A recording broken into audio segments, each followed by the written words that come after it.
Assalamualaikum warahmatullahi wabarakatuh. Alhamdulillahirabbil alamin. Asyhadu an la ilaha illallah wahdahu la syarikalah wa asyhadu anna Muhammadan abduhu wa rasuluh. Allahumma shalli ala sayyidina Muhammadin al-Fatihi lima ughliq wal khatimi lima sabaq nasiril haqqi bil haqqi wal hadi ila syiratikal mustaqim wa ala alihi wa sahbihi haqqa qadrihi wa miqdarihil azim. Amma ba'du, para alim ulama, para ustadz yang saya muliakan, bapak-bapak, hadirin wal hadirat, thalibin wa thalibat rahimakumullah. Alhamdulillah, dengan rahmat Allah kita bisa mengikuti taklim kitab Fathul Qorib. Kita hadiahkan Fatihah. Qala al-musannif wa sholatul aidaini ay al-fitri wal adha sunnatun muakkadatun. Salat Idul Fitri dan Idul Adha adalah hukumnya sunnat muakkad, sunnat yang dikuatkan. Wa tusra'u, dan disyariatkan atau disunatkan salat itu jamaatan dengan berjamaah. Walimun faridin, dan disyariatkan untuk orang yang sendirian. Wa musafirin, dan orang yang bepergian. Wa khurrin wa abdin, dan yang merdeka, orang yang merdeka, wa abdin, dan hamba sahaya, wa khunsa, dan orang yang banci, wa mro'atin, dan perempuan, la jamilatin, yang perempuan itu tidak cantik, wala dzati hayatin, dan tidak mempunyai gaya yang menarik atau yang pandai bergaya. Amal ajuzu, adapun perempuan yang lanjut usia, fatahduru, maka hadir, sunnat hadir al-ida, pada sholat id, fi thiyabi baitiha, di dalam menggunakan pakaian kesehariannya, pakaian yang biasa dipakai di rumahnya, bila tibin, tanpa menggunakan wangi-wangian. Artinya sholat Idul Fitri, Idul Adha itu hukumnya sunnat muakkad. Dikatakan sunnat muakkad karena Rasulullah selalu mengerjakannya, sehingga kalau tidak ada halangan makruh orang meninggalkannya.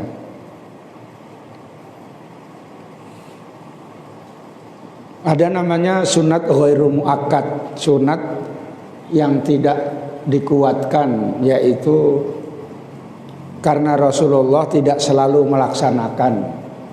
Seperti misalnya sholat sunat sebelum maghrib, qobliyah maghrib, itu ada 2 rakaat tapi tidak muakkad. Dan ada namanya disebut mustahab atau fadilah.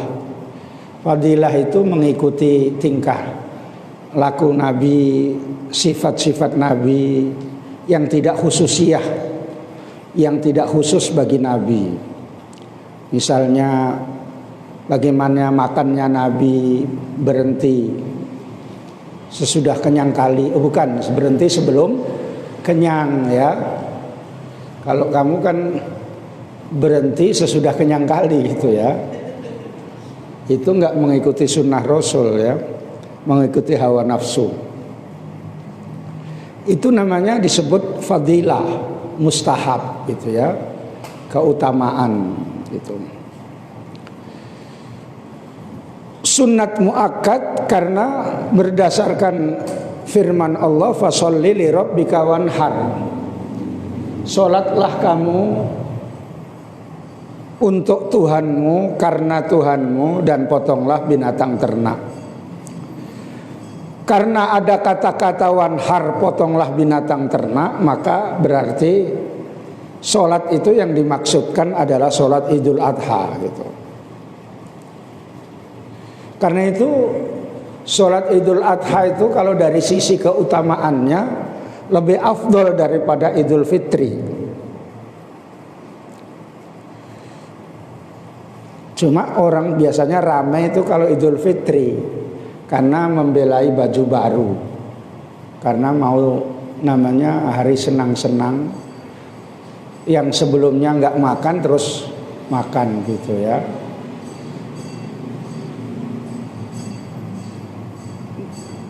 Jadi sholat Idul Adha itu lebih afdol dari sisi dalilnya gitu. Sholat Idul Fitri atau sholat jamaah atau sholat Idul Adha itu disunatkan berjamaah. Bersunatkan berjamaah. Kalau seandainya karena satu hal, misalnya kakinya sakit, ya sholat sendirian di rumah boleh, asalkan tata caranya sama gitu.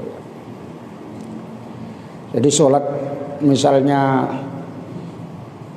yang laki-laki pergi, yang perempuan pada saat pergi masih bikin kue, itu masih masak ketupat, atau masih sedih karena nggak bisa masak ketupat misalnya ya, di rumah saja gitu.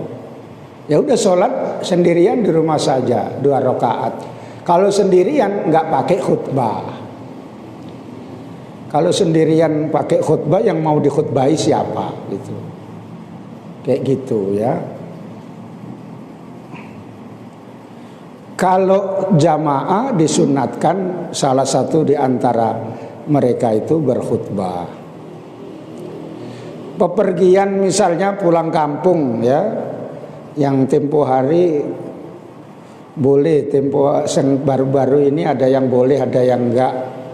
Tiba-tiba pas waktu jam 7 masuk ke SPBU, ya udah sholat di lingkungan SPBU itu aja sendirian ya, nggak usah khutbah.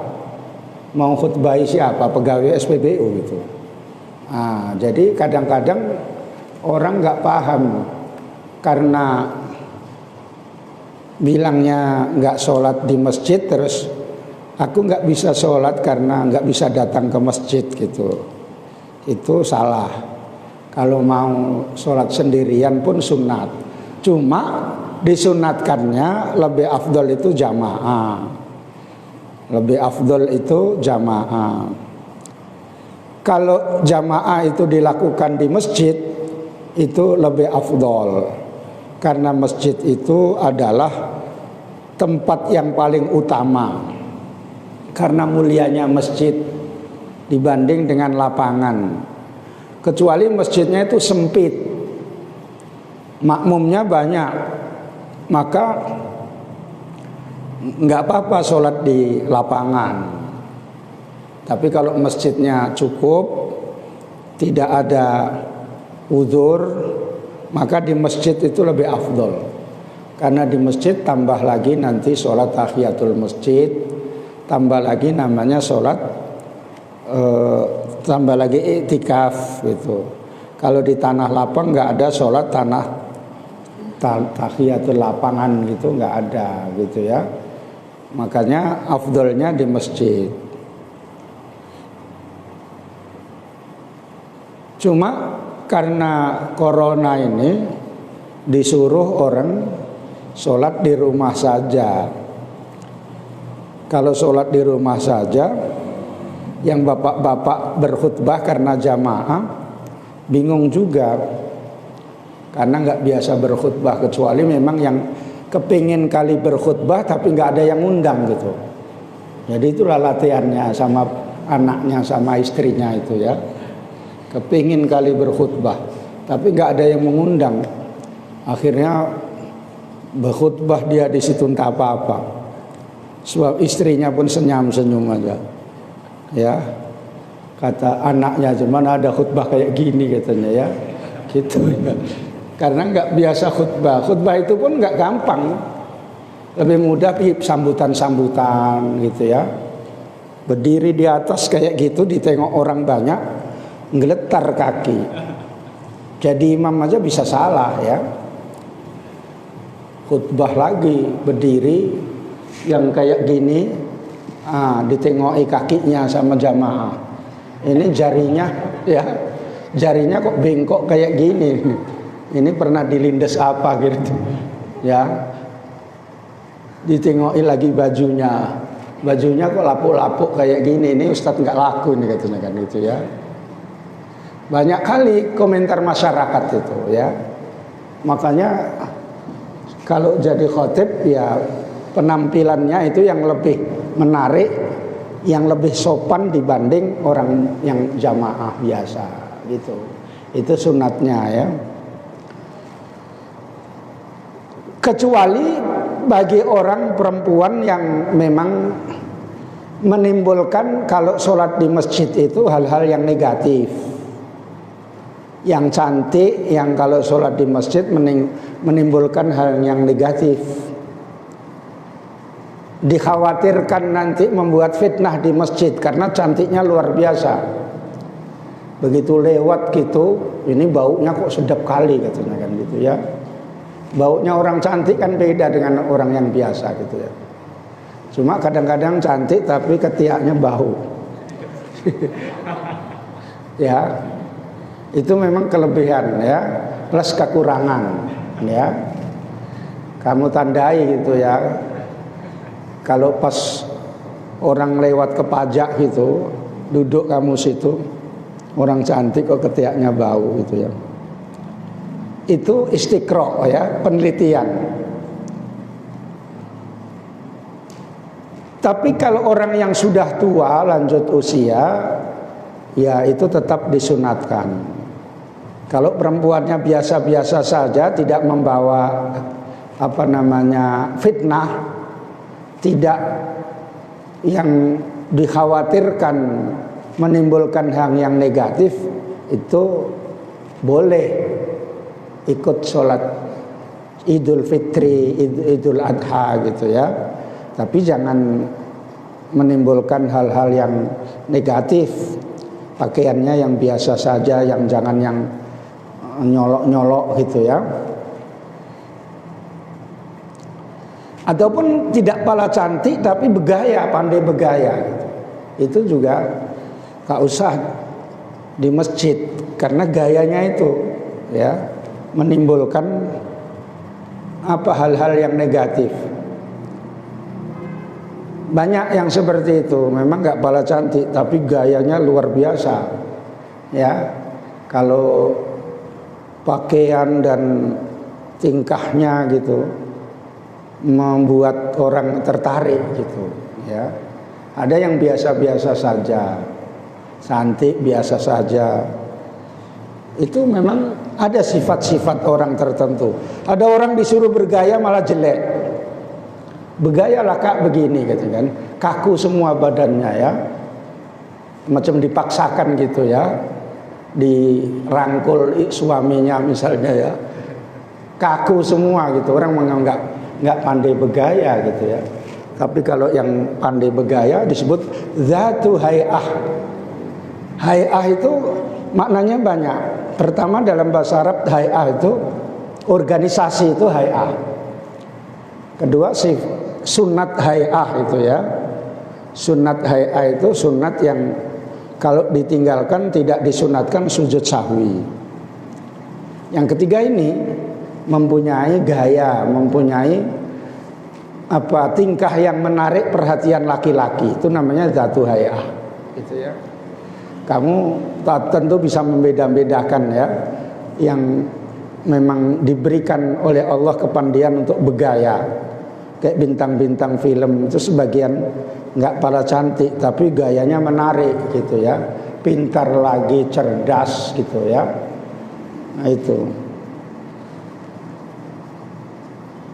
Jadi sholat itu bukan hanya disunatkan jamaah saja, sendirian pun disunatkan, ya. Jadi kalau perempuan yang misalnya cantik membawa fitnah, itu sholat sendirian di rumah itu lebih afdol. Tapi pada umumnya ya di Indonesia ini ya biasa saja pakai telkom, nggak ada yang memperhatikan kali gitu ya. Misalnya siapalah paling cantik di antara kalian misalnya ya, atau perasaan paling cantik gitu ya. Ya biasa-biasa saja, nggak pala terus kamu datang ditengoki semua sampai 10 laki-laki pingsan semua gitu, nggak ada gitu ya. Kayak Nabi Yusuf gantengnya misalnya kayak begitu ya, sampai semua perempuan nengok, macamnya bukan manusia ini, malaikat ini gitu, nengok gantengnya Nabi Yusuf gitu ya. Kalau orang nengok gantengmu, ini kok mukanya lain modelnya gitu. Karena itu doa Nabi Yusuf, doa untuk menarik ganteng itu salah satu diantaranya doa Nabi Yusuf itu.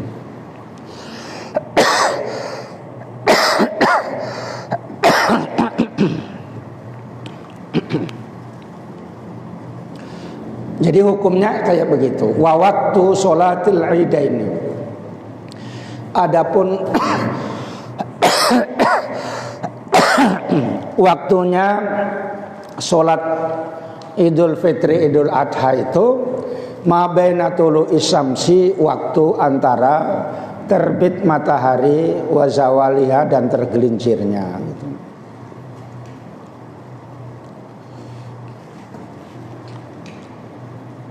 Jadi waktunya tanggal 1 Syawal ya.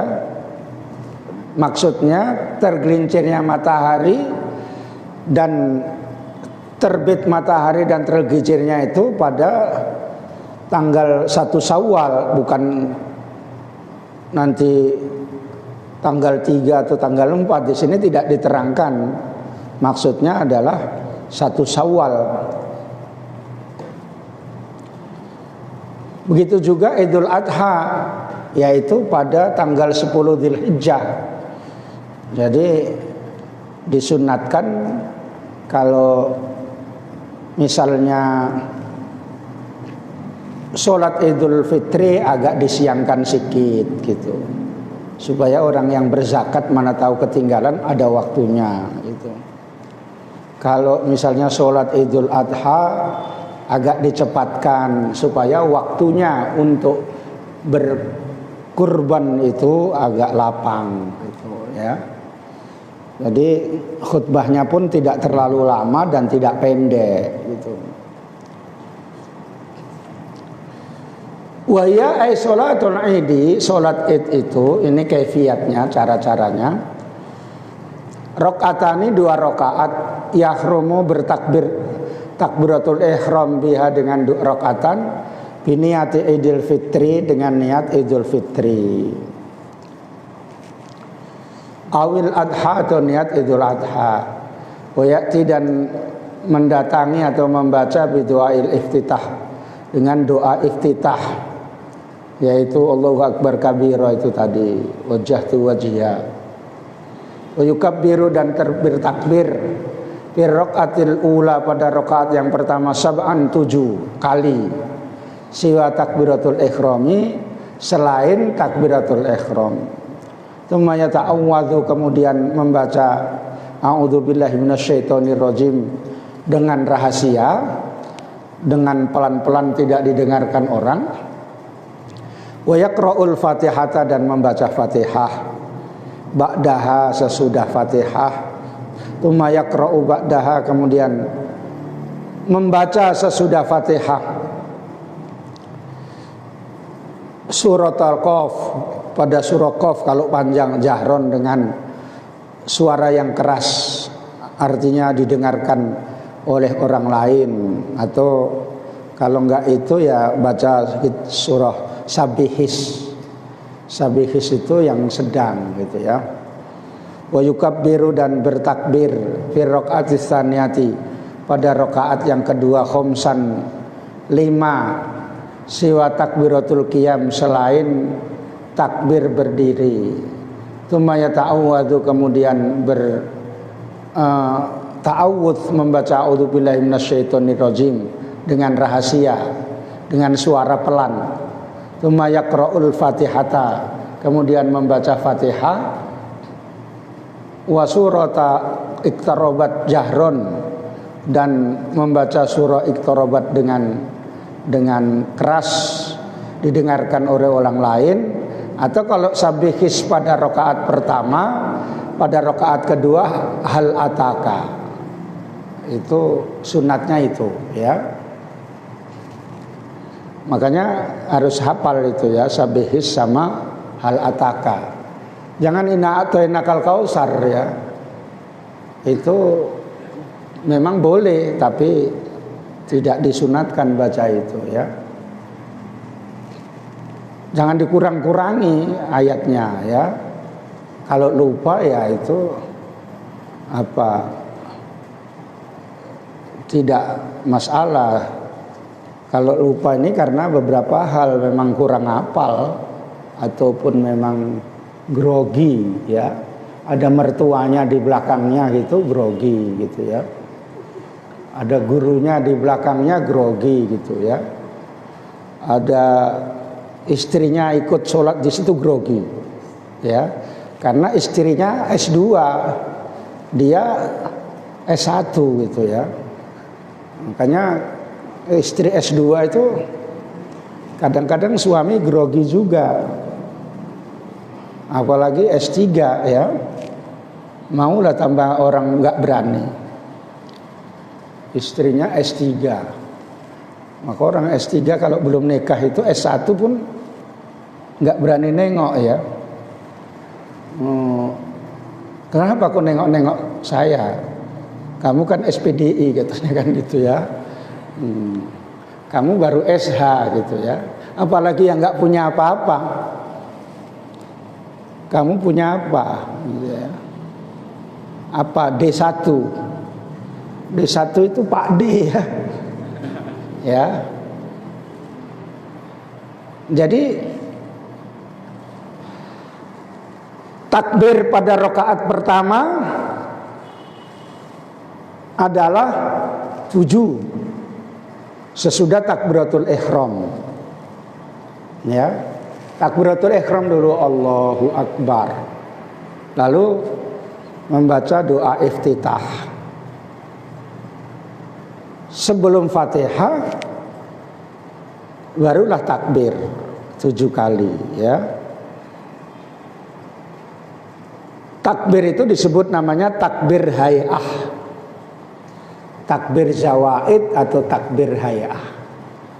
Takbir zawaid itu takbir yang tambahan. Kalau seandainya lupa tidak disunatkan sujud sahwi. Makanya kalau tidak takbir imamnya, makmumnya ya nggak usah takbir sendiri ya. Karena lupa misalnya ya. Karena sholat Idul Fitri atau Idul Adha itu kan setahun sekali. Mau itu kadang lupa, apalagi dia banyak masalah.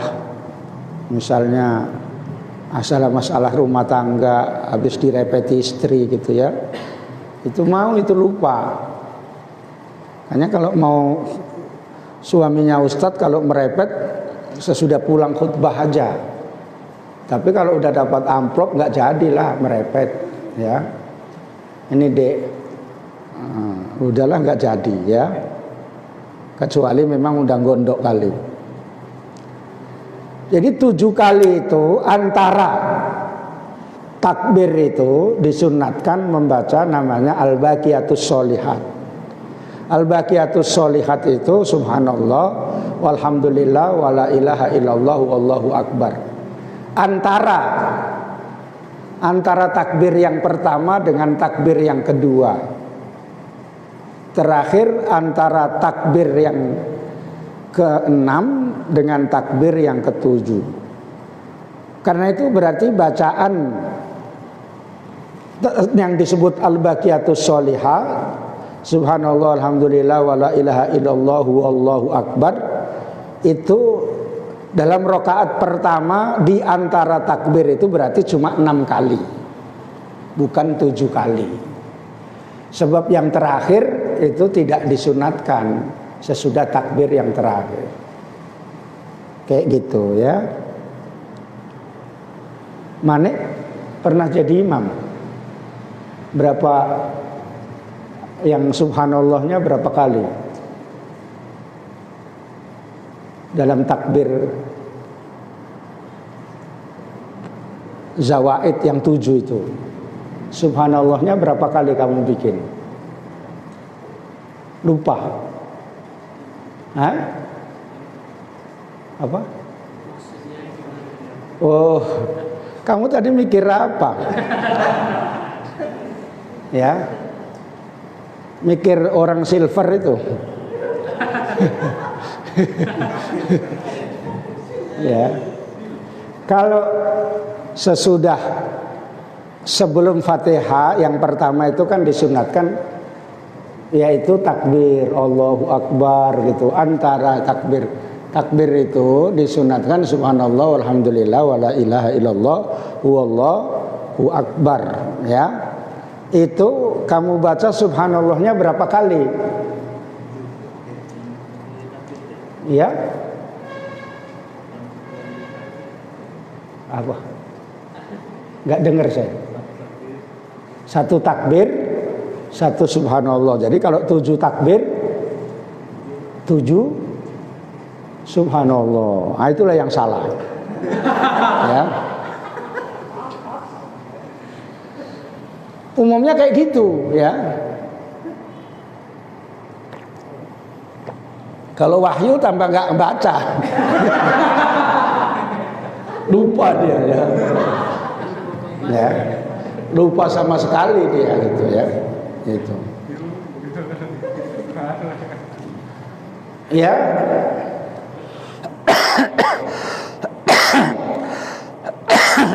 Saya ulangi lagi.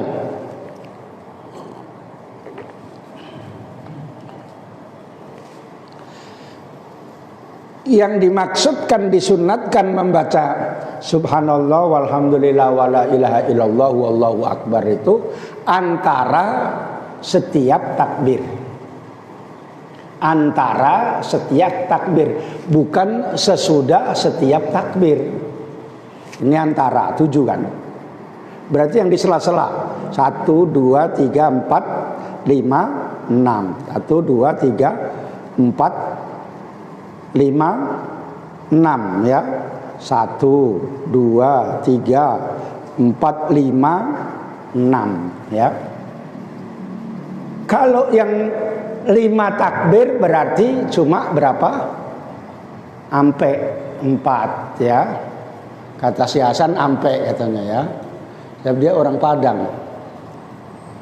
Ya. Orang Padang itu bahasanya ada tajwidnya. 1 kok cie. Ya. Cie 2, 3 ampe gitu ya. Paham ya? Itu banyak yang nggak paham walaupun sudah kaliber berat ya. Banyak yang nggak paham ya. Udah tahu Wahyu? Gitu ya. Nanti kamu tinggalkan aja lah biar nggak baca itu ya. Subhanallah walhamdulillah wala ilaha illallah huwallah, bukan huwallah. Huwallahu akbar. Biasanya orang membaca huwallah ya. Huwallahu akbar. Makanya orang yang baca itu saya dengarkan aja. Hanya saya kadang suka jadi makmum itu saya nggak berani di depan karena seolah-olah kalau di depan kali itu sudah mantap kali mau menghadap Allah Ta'ala, itu sudah suci kali gitu ya. Tetapi soft pertama itu tetap sunat ya. Tapi kalau udah mantap lah ya. Jadi kalau misalnya di belakang itu bukan berarti artinya tidak ada ilmunya. Bisa para wali-wali itu sholat gitu di belakang gitu saja, karena mau menghadap Allah di depan itu merasa segen, itu ya. Kalau kamu kan enggak, pala menghadap Allah, menghadap tembok kamu kan, ya. Sholat kok enggak ingat Allah ya. Sholat kok ingat roti misalnya, ya. Ya, misalnya ya, sholat ingat HP ya, gitu. Ya memang itu godaan setan ya. Kemudian sesudah takbir itu langsung disambung sunatnya itu a'udzubillahi minasyaitonirrajim, tapi pelan, jangan keras. A'udzubillahi minasyaitonirrajim gitu ya, baru gimana yuk lagunya? Bismillahirrahmanirrahim gitu ya yuk. Itu lagu apa namanya? Nggak tahu. Itu lagu Tanjung Balai ya. Wahyu entah apa lagunya, ngikut siapa dia. Saya perhatikan nggak ngikut siapa-siapa dia. Ya. Karena ada irama-irama yang diikuti oleh kori-kori itu, ya kan? Kau ngikut siapa? Ya. Yang kori-kori itu yang tahu kayak gitulah. Kalau yang nggak kori itu asal baca aja, asal bener, yang fasih itu bagus. Jangan ngalaihim, jangan gitu. Ngalaihim gitu aja. Bah, ini udah. Karena ada ustadz-ustadz dari Timur Tengah, tamatan dari Madinah, kemudian beberapa dari Sudan, mengikuti santri safari Ramadan di PTP, di kebun, imamnya orang situ gitu. Nah orang Jawa pula ngalaihim gitu, ketawa langsung. Ustaz tuh ketawa, kakak gitu, batal lah katanya kan. Ya, nggak bisa nahan itu karena ngalaihim. Oh ini makan dupi katanya kan. Ya itu kamulah tugas kamu ya. Memang sulit.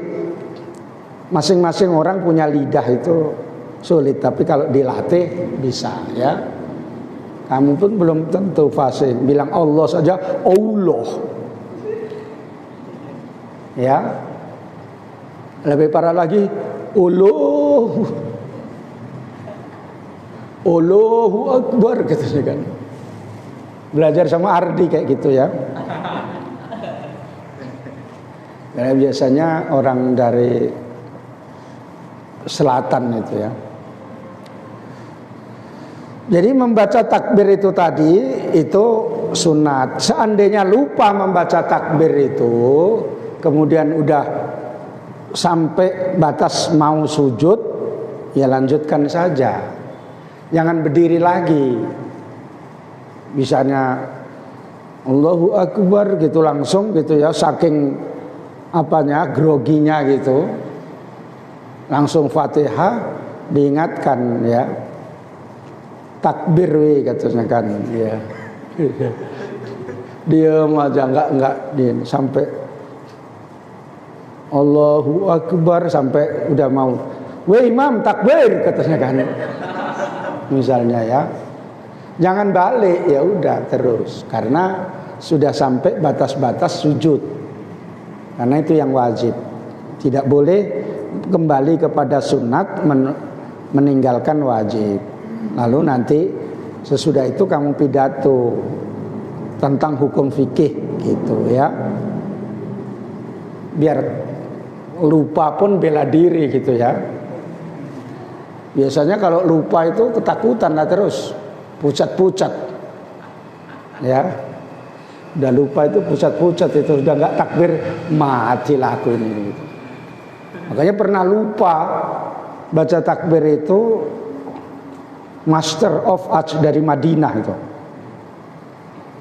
Bahasa Arabnya bagus. Saya kenal orangnya. Lupa pula dia. Sampai jamaah marah-marah. Itu tamatan mana gitu ya? Timur Tengah gitu ya. Nggak usah panggil-panggil yang kayak gitu. Siapa yang manggil gitu. Dia orang lupa Pak katanya. Ya orang lupa kok dipanggil katanya. Namanya jamaah orang marah.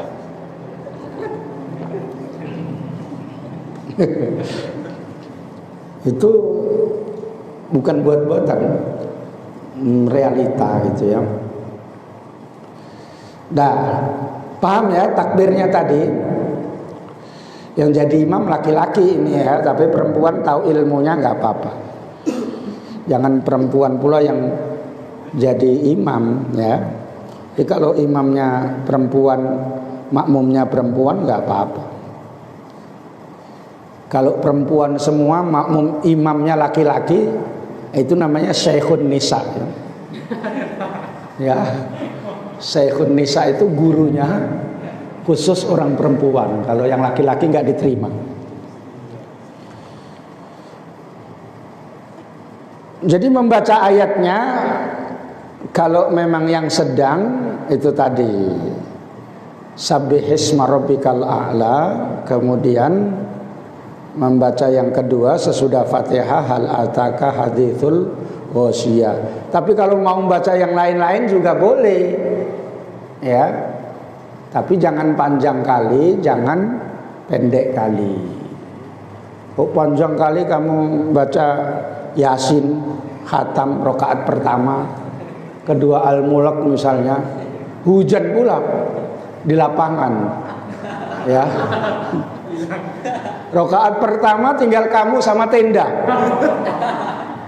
Karena udah lari semua. Itu pernah kejadian kayak gitu. Di lapangan bengkel Brian. Ditinggalkan jamaah karena di situ kalau hujan pasti banjir. Kalau hujan deras. Ya. Begitu apa jamaah udah mulai lari dari belakang, melirik lagi, lari banget. lari. Diri tengok dari jauh imamnya itu. Kasihan Mbah Imam itu. Itu di lapangan Brian Bengkel. Banyak fenomena kejadian-kejadian dalam sholat Idul Fitri, Idul Adha itu. Makanya harus walaupun seperti remeh gitu, harus dihati-hati. Karena walaupun sudah biasa kadang-kadang terlupa itu.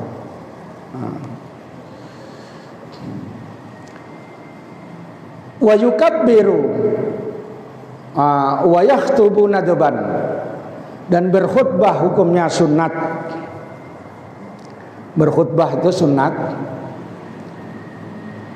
Ba'dahuma, pada sesudah dua rakaat Idul Fitri dan Idul Adha, ay ar-raka'ataini khutbataini, dua khutbah. Yukabbiru, bertakbir, fibtida'il ula tis'an, dalam memulai khutbah yang pertama tis'an, 9 kali. Walaan, dengan berturut-turut, dengan langsung. Wa yukabbiru, dan bertakbir fibtida'is tsaniyati sab'an, dalam mulai khutbah yang kedua 7 kali. Walaan, dengan berturut-turut, dengan berkesinambungan. Walau fassola bainahuma, seandainya memisahkan imam atau khatib bainahuma, antara keduanya, bitahmidin, dengan membaca alhamdulillah wa tahlilin, dan tahlil, wa sana'in, dan sana, puji-pujian, kana hasanan, itu adalah baik atau boleh hukumnya. Jadi begitu assalamualaikum terus Allahu Akbar, Allahu Akbar gitu. Bukan Assalamualaikum warahmatullahi wabarakatuh. Duduk, bukan begitu. Itu khutbah Jumat, ya.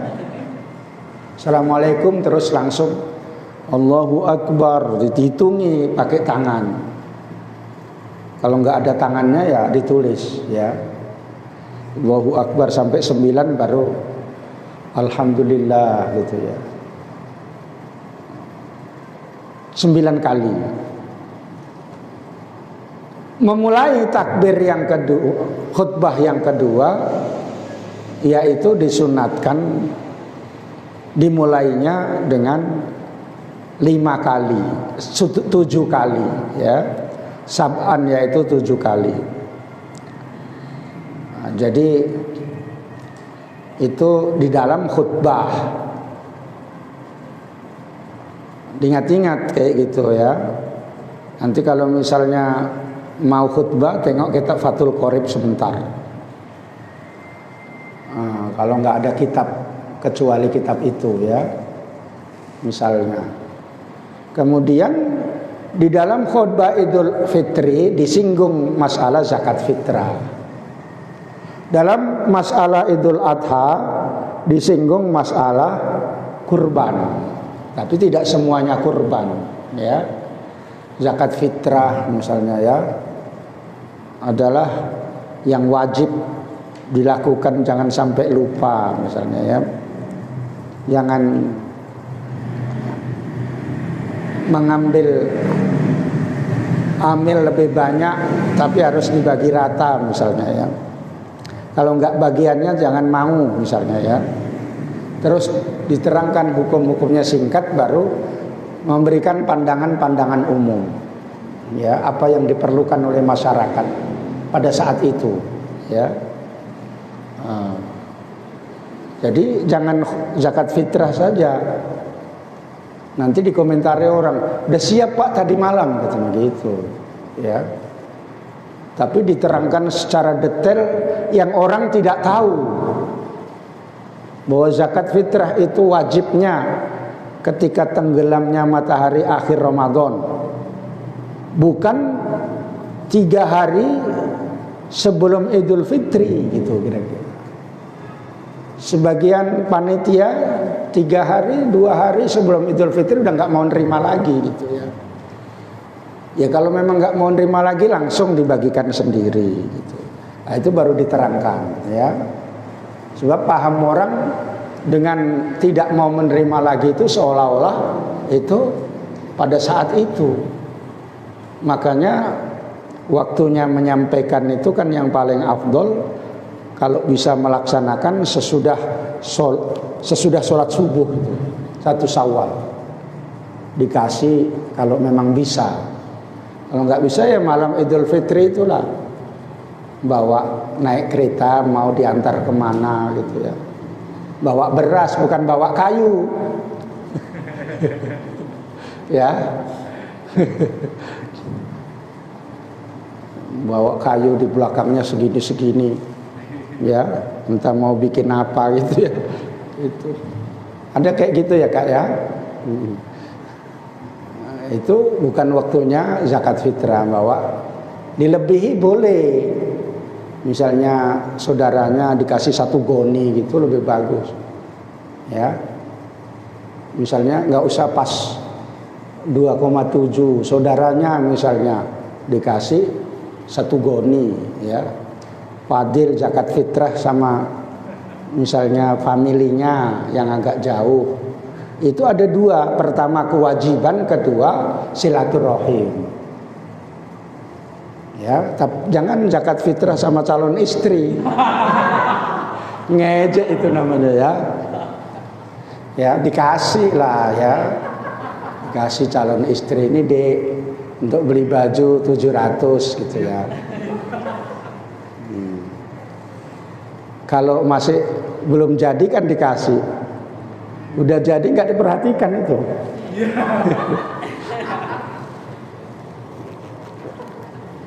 Nyari sendiri dia. Hanya siapkan 1 tahun itu 2 kali beli baju, ya.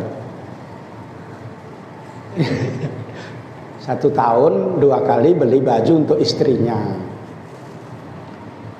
Ngangsur atau enggak boleh, ya. Jangan akhirnya kalau enggak dibelikan baju, tidak dibelikan makeup, rumput orang sebelah lebih hijau daripada rumput yang di rumah, depan rumah. Karena yang rumput yang di sebelah itu dipiara, disirami, ya. Rumput yang di rumah kena minyak lampu, ya. Makanya kayak gitu, ya. Mana jangan, nggak cukup makan saja, ya, mukhlis. Pokoknya dikasih uang makan gitu, nggak cukup, ya. Kebutuhannya apa saja gitu, dihitung, ya. Mau, ya, orang Islam itu yang taat kepada Allah dimuliakan oleh Allah. Paling tidak 1 minggu itu makan daging 2 kali. Ada orang Islam kok makan daging setahun sekali, itu pun kalau dapat kartu itu udah susah lah namanya, ya. Kayak gitu memang, ya. Karena itu diajak lah suaminya, istrinya atau suaminya diajak. Istrinya diajak makan di luar bang gitu, ya. Nah, istrinya, "Dek, makan di luar dek," misalnya, ya.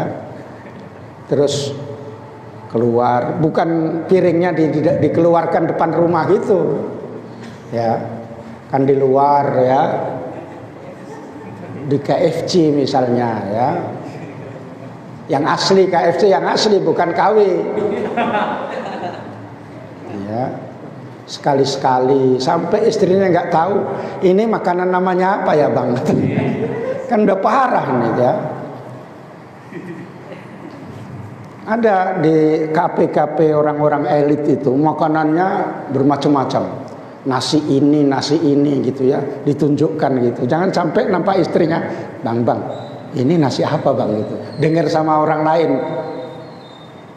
Kata suaminya, aku sendiri nggak tahu deh. Ya. Kadang-kadang saya diajak makan sama orang di tempat-tempat yang nggak biasa orang makan gitu. Biasanya masuk situ mobil cantik-cantik, ya, kereta nggak ada, ya. Masuk situ lampunya pun agak gelap sedikit gitu, ya. Jadi ya kalau sudah pengalaman kayak begitu, tapi bukan berarti mau berhora-hora. Orang itu kayak gitu, manusia itu perlu keluar, perlu jalan-jalan, perlu refreshing, perlu jalan-jalan, mau apa, rihla.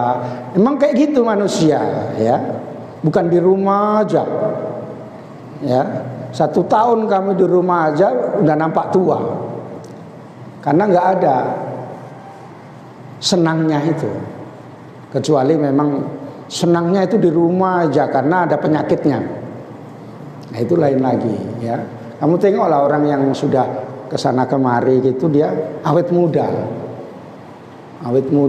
lebih mudah mukanya itu, ya, dibanding umurnya gitu. Sebagian di antara kamu kan lebih muda, ya, umurnya daripada mukanya, ya. Mukanya udah tua gitu. Sebenarnya anak ini masih muda, cuma nggak bisa dibuat riang gembira gitu. Itu cara hidup, ya. Kayak gitu nanti kalau kamu berumah tangga kayak begitu, ya. Kapan waktunya jalan-jalan itu ditunggu, gitu, ya. Paham, ya?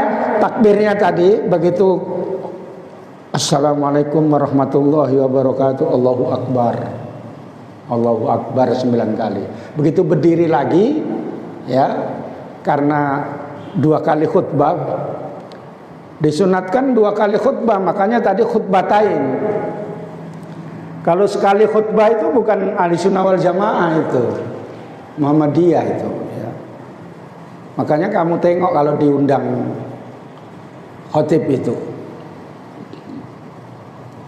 masjid takwa katanya kan. Tidak semua masjid takwa itu Muhammadiyah. Ada pada umumnya itu Muhammadiyah. Kalau Muhammadiyah biasanya sekali aja khutbahnya, langsung sekali.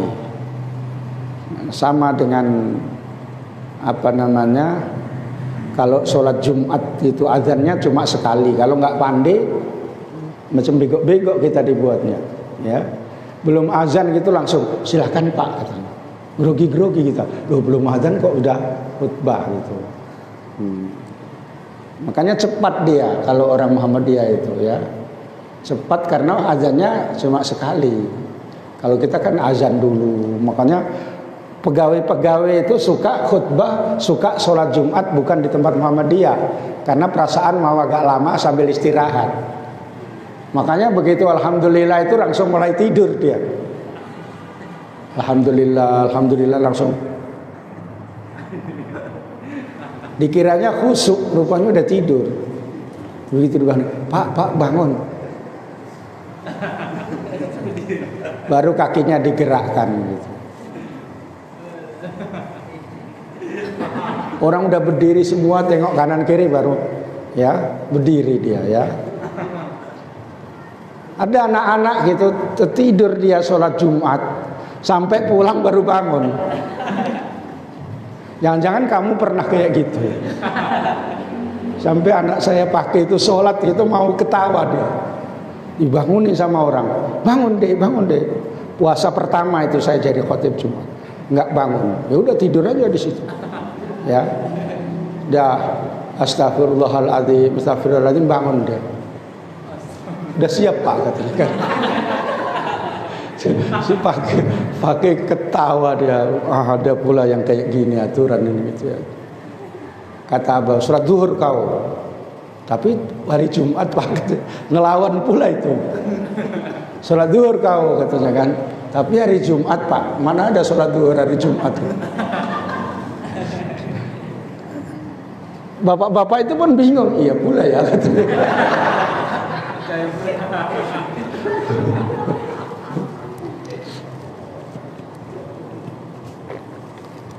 Makanya ngaji kamu ya. Walaupun terlambat sedikit, banyak urusan gak apa-apa ya. Atau memang potongan yang banyak urusan gitu ya. Dah kita lanjut. Sholat apa jam berapa? Asar. Hah?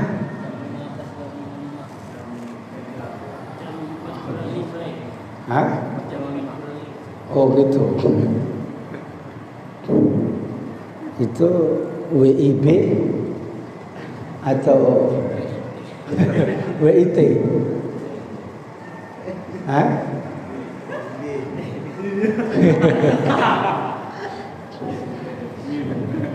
Wait katanya kan.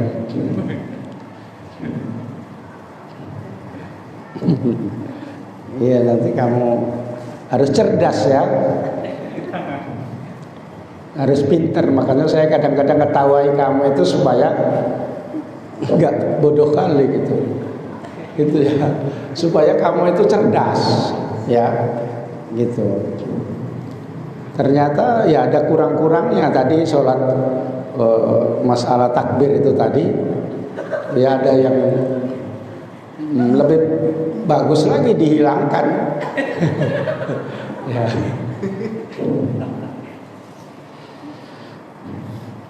Itu tadi ya. Wa takbiru ala qismaini. Takbir itu ada dua bagian. Mursalun yaitu takbir yang mursal, yang dilepaskan. Dilepaskan itu waktunya tidak sesudah sholat saja gitu. Wa ma la yakunu diterangkan, yaitu takbir yang tidak ada akibat sholati sesudah sholat. Artinya baik sesudah sholat ataupun waktu yang lain itu disunatkan takbir, namanya mursal. Wa muqayyadun, dan namanya takbir muqayyad yang dibatasi, wa huwa ma yakunu akibaha, yaitu takbir yang ada di sesudah sholat. Wa bada'a, dan memulai al-musannifu pengarang bil awwali dengan yang pertama, yaitu takbir mursal. Faqala, maka berkata, wa yukabbiru nadban, dan takbir dengan sunat, kullun min dzakarin, setiap dari orang laki-laki gitu maksudnya ya, bukan setiap burung ya. Wa unsa, dan orang perempuan. Wa hadirin, dan orang yang tidak bepergian. Wa musafirin, dan orang yang bepergian. Fil manazili, di tempat-tempat tinggalnya. Wa turuki, dan jalan-jalan. Wal masajidi, dan di masjid-masjid. Wal aswaki, dan pasar-pasar.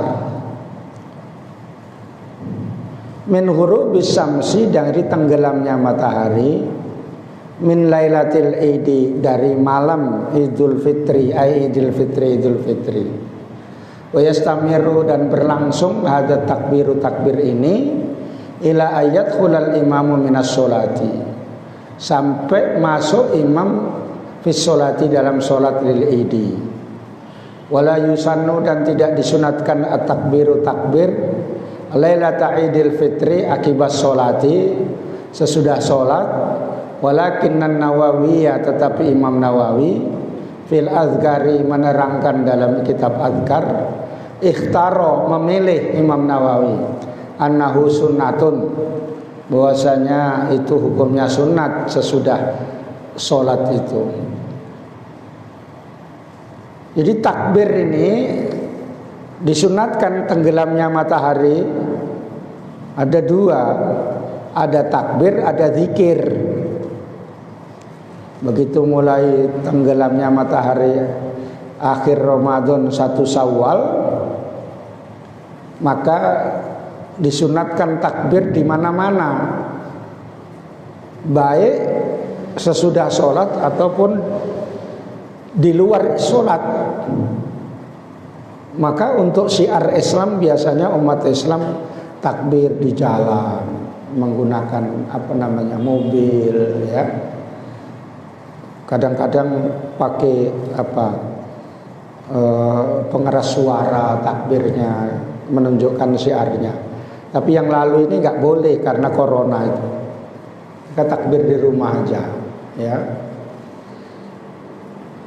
Kalau sesudah takbir misalnya baca zikir, siapa yang menghidupkan malam Idul Fitri, maka Allah menghidupkan hatinya. Pada saat hati umumnya manusia itu pada mati, yaitu hati mati itu hati yang sibuknya hanya cinta dunia, itu hatinya mati. Makanya jangan cinta dunia saja. Tapi memang kebiasaan, kalau misalnya mama-mama itu kalau nyebutkan suaminya itu kan penghasilannya itu biasanya ya. Kalau suamiku tak pernah lah punya duit banyak, katanya kan gitu ya. Kata suaminya, matilah aku gitu ya. Selama-lama nikah sama saya pas-pasan terus, katanya ya. Itu materi kali, jangan disebut-sebutkan kayak gitu ya. Walaupun pas-pasan, alhamdulillah masih bisa diberikan rezeki oleh Allah Subhanahu wa taala gitu. Tapi mama-mama jarang kayak gitu. Yang disebutkan itu jarang disebutkan kebaikannya. Alhamdulillah sabar kali suami saya, walaupun rezekinya pas-pasan, sholatnya nggak pernah tinggal gitu. Kata yang lain, bah katanya kan rezekinya pas-pasan, katanya yang lain. Udah nggak zamannya lagi, katanya kan. Bagaimana tidur bisa menghasilkan uang, katanya kan. Zaman modern kan ada, zaman canggih itu tidur tapi menghasilkan uang. Tidurnya Ardi.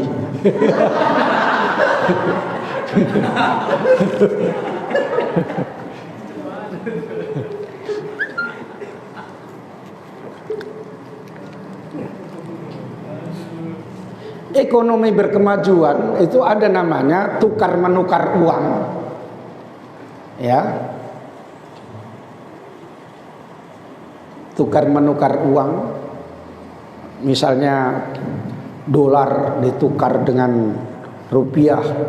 Kita banyak duit lah, bukan 10.000 gitu, bukan ya. 10.000. Infak bukan itu ya. Ya, yang orang-orang banyak duit itu istilahnya tidur bisa menghasilkan uang. Nah, itu ekonomi berkemajuan gitu ya. Tapi dari sisi hukumnya dipermasalahkan gitu. Istilahnya tidur bisa menghasilkan uang gitu ya. Ditinggal tidur pun jalan terus keuntungannya itu. Ya. Kalau kita nggak tidur pun nggak hasil. Ya. Makanya kita kalau sudah siap menikah ataupun sudah nikah, itu bahasa Jawanya cancut taliwondo gitu ya. Artinya sungguh-sungguh untuk mendapatkan rezeki dari Allah. Kecapean sore hari itu dianggap suatu ibadah yang banyak harta, banyak pahalanya. Saya tadi sudah pergi ngobat-ngobati orang sampai ke Helvetia sana pagi, ya. Ini tadi karena naik mobil cantik saya masuk angin. Kalau mobil saya sendiri nggak masuk angin saya. Mobil cantik gitu, memang nggak belum waktunya punya mobil cantik saya ini gitu ya. Tapi nanti kalau sudah waktunya mungkin enggak. Kamu? Bisa bawa mobil? Udah bisa. Kalau belum disorong dari belakang. Dulu saya pernah di-kick sama pimpinan saya pas rame-rame. Siapa ya yang bawa mobil? Supirnya nggak datang gitu ya. Disenggak sama kawan, Pak Muhyiddin aja bawa mobil gitu ya. Kata pimpinan pesantren itu bilang disorong dari belakang katanya kan. Tersinggung kali saya, Pak, susah kali orang nggak bisa bawa mobil itu dinyai aja. Sebulan lagi saya beli mobil, saya nggak mau dinyek gitu. Saya beli mobil, saya musing-musing, saya bawa sendiri ke pesantren. Pimpinan pesantren nanya, itu mobil siapa itu? Sok kali kata. Tapi Pak Muhyiddin kata, hah? Kita terkejut dia. Tapi nggak pandai bawa mobil. Mobil siapa itu katanya kan? Beli mobil dia, hah? Terkejut-kejut dia. Ya, pertama kali bawa mobil itu mau masuk parit, diginikan sama kawan. Sekali itu aja yang mau masuk parit. Ustaz, parit katanya kan, udah tahu aku tahu lagi. Ya, sekali itu. Satu hari itu langsung bisa saya bawa mobil sendiri, punya sendiri. Nggak pernah belajar, belum punya SIM. Ya, karena punya SIM pun nggak pernah ditangkap saya. Jadi makanya saya pernah punya SIM 5 tahun nggak pernah ditangkap. Tahun berikutnya nggak beli SIM lagi. Ditangkap lagi sama SIM-nya udah mati. Ya Bapak, waktu saya SIM hidup nggak ada yang ditangkap. SIM mati baru Bapak tangkap. Ya, ya beri apa diapakan, disambung lagi SIM-nya. Iya Pak. Udah jalan gitu aja. Jadi dinyek itu pun bisa tantangan. Ya. Disuruh di depan ustadz banyak gitu, iyalah sorong katanya kan. Bah, besok pikiran saya aku beli mobil lah, saya bilang gitu. Karena anak-anak saya pun udah mulai 3 naik kereta 3 orang udah payah. Akhirnya saya beli mobil terus ya udah taruh di situ tidur semua. Nah, kayak gitu Bang Ardi ya. Kalau nanti Bang Ardi masukkan aja ke styling gitu.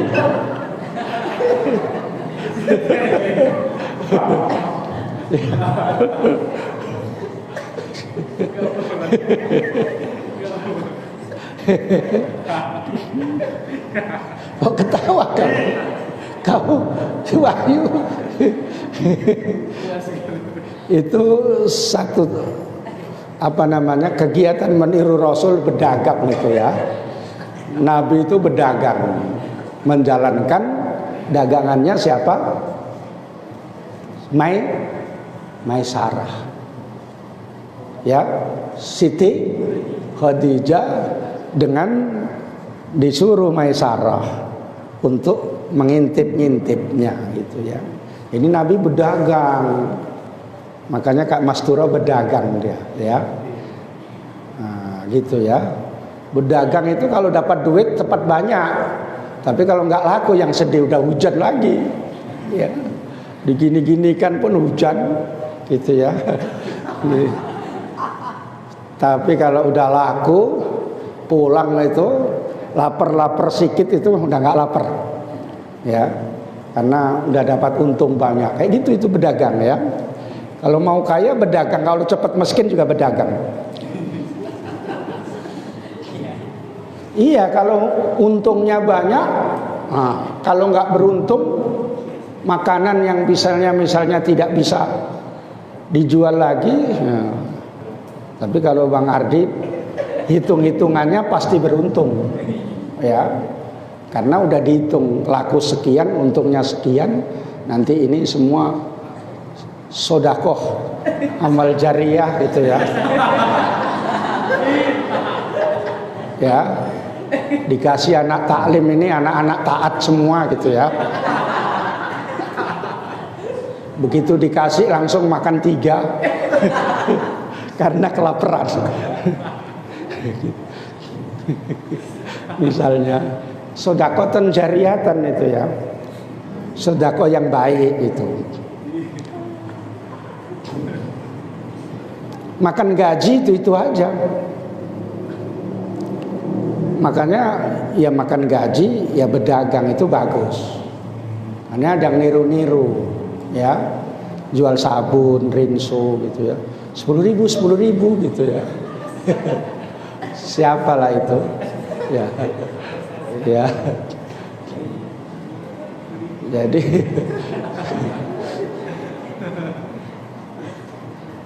sabun tak apa itu ya, tambah minyak Lampung, tambah apa itu ya, 3 biji 10.000 gitu ya.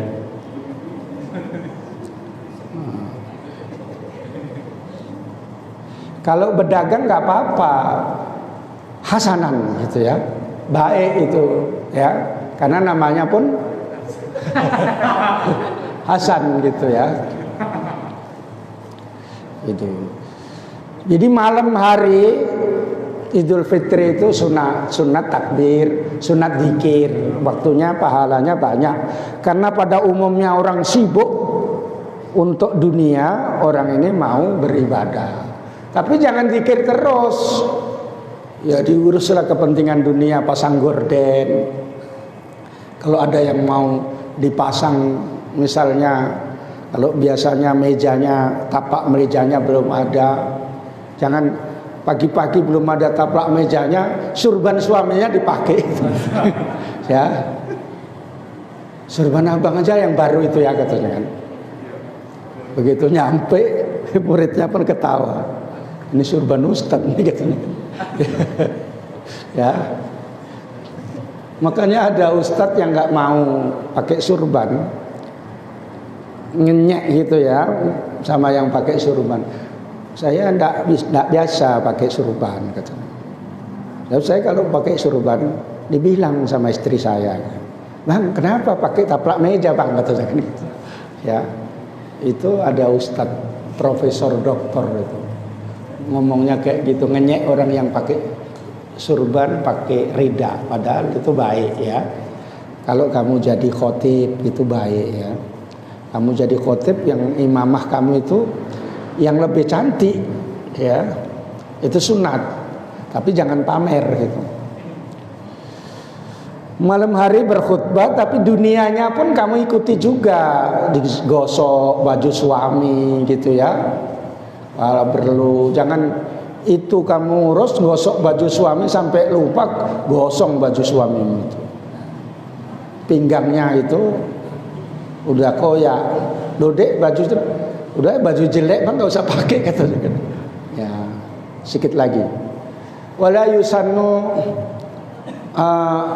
wa yukabbiru fi idil adha. Jadi kalau yang takbir mursal itu yang terus continue sesudah sholat masuk waktu maghrib itu sampai sebelum imam itu berkhutbah, sampai imam mulai naik menuju ke mimbar itu tadi. Kalau sholatnya sendirian lah sampai takbiratul ihramnya bagi yang sendirian, itu namanya takbir mursal. Beda dengan takbir yang disebut namanya muqayyad. Wa yukabbiru summa syara'a, kemudian memulai musannif fi takbiril muqayyadi, dalam menerangkan takbir muqayyad, takbir yang dibatasi waktunya. Faqala, maka berkata, wa yukabbiru, dan bertakbir dengan mengeraskan suara bagi laki-laki fi idul adha, dalam solat idul adha, khalfas sholawatil mafrudati, sesudah solat yang difardukan, min muaddatin, daripada solat yang dilakukan pada waktunya, wa faitatin, dan solat yang diqadha. Wa kadza, demikian pula takbir itu khalfa ratibatin, sesudah solat rotib, solat yang mengikuti solat fardu, wa naflin mutlaqin, dan sunat mutlak seperti tahiyatul masjid, wa sholatil janazati, dan wa sholatil janazatin, dan sesudah sholat janazah. Jadi takbir yang muqayyad yaitu takbir idul adha hanya sesudah sholat saja. Begitu tanggal 10 ya masuk maghrib itu sudah takbir. Dari subuh hari Arafah sampai asar akhir hari tasyrik gitu. Itu takbirnya sesudah sholat saja ya. Min subhi yaumi Arafah, dari subuh hari Arafah, ilal asri, sampai asar, min akhiri ayami tasyrik, sampai akhirnya hari tasyrik. Sesudah sholat saja ya. Kalau sesudah hari tasyrik nggak ada takbir lagi. Itu namanya takbir, disebut namanya takbir muqayyad. Lain itu takbir namanya takbiratul ihram. Kalau takbir yang pertama dalam sholat itu namanya takbiratul ihram. Lain itu takbir yang untuk memindahkan dari satu rukun dan ke rukun namanya takbir intikal ya. Takbir intikal, takbir untuk pindah dari satu rukun ke rukun yang lain. Lain itu namanya takbir hayat. Takbir hayat itu tadi takbir yang dalam sholat Idul Fitri disebutkan tadi 7 kali sebelum Fatihah rakaat pertama, 5 kali sebelum rakaat kedua, itu namanya takbir hayat. Jadi itu macam-macamnya namanya takbir ya. Jadi kalau takbir misalnya Allahu Akbar terus melempar batu itu nggak ada ya. Kan biasanya kalau sudah takbir gitu ya baru mulai lempar batu gitu ya. Itu waktu apa kan, kalau demon kan udah kayak gitu. Itu nggak relevan, masa takbir kok lempar batu gitu ya. Nah, itu nggak ada di dalam kitab ya, paham ya. Itu belum sampai nanti saya terangkan maknanya takbir pada pertemuan yang akan datang sedikit lagi. Kita akhiri dengan doa. Alhamdulillahirabbil alamin. Allahumma shalli wa sallim ala sayyidina Muhammadin wa ala alihi wa sahbihi ajmain. Allahumma rzuqna ilman nafi'a warzuqna fahma. Allahumma aftah lana futuhal arifin. Allahumma ij'alna min ahli ilmi wal khair wa la taj'alna min ahli syarri wal dhair. Wa sallallahu ala sayyidina Muhammadin wa ala alihi wa sahbihi wasallam. Walhamdulillahirabbil alamin. Wassalamualaikum warahmatullahi wabarakatuh.